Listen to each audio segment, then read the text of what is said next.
ఏంటి పొద్దున్నే ఇక్కడికి వచ్చారని రాయుడు అనగానే, పొద్దున్న ఇక్కడికి వచ్చి సాయంత్రం అక్కడికి వెళ్దామని వచ్చాను అని అంటాడు శివాని వాళ్ళ నాన్న. అప్పుడే శివాని వాళ్ళ నాన్న బాస్కెట్ని ఊపుతూ ఉంటాడు.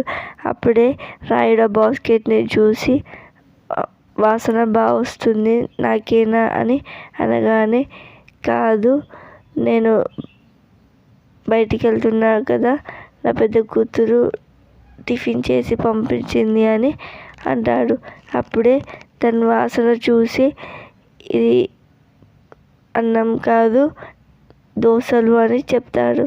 మీ పెద్ద కూతురు కూడా మా శేషమ్మలాగానే దోశలు మార్చిందా అని అనగానే, ఏ చీచి అలాంటివి కాదు, మా కూతురు దోశలు మార్చదు, కడుపులు మార్చదు, చూపించనా అని శివాని వాళ్ళ నాన్న టిఫిన్ ఓపెన్ చేసి చూపించి, చూడండి వాసన చూడండి అని రాయుడికి చూపిస్తుంది.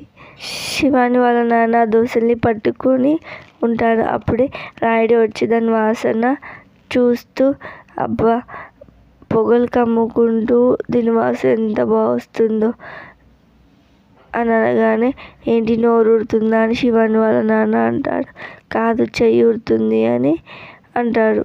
వాళ్ళ నాన్న దగ్గర నుంచి ఆ టిఫిన్ తీసుకొని తింటూ ఉంటాడు.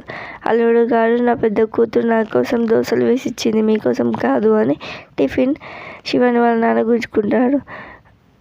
మీ దోశలు అయితే నా దోశలు కాదా అని మళ్ళీ తీసుకొని తింటూ ఉంటాడు. తర్వాత ఏం జరుగుతుందో నెక్స్ట్ ఎపిసోడ్లో చూద్దాం. Thanks for watching this video.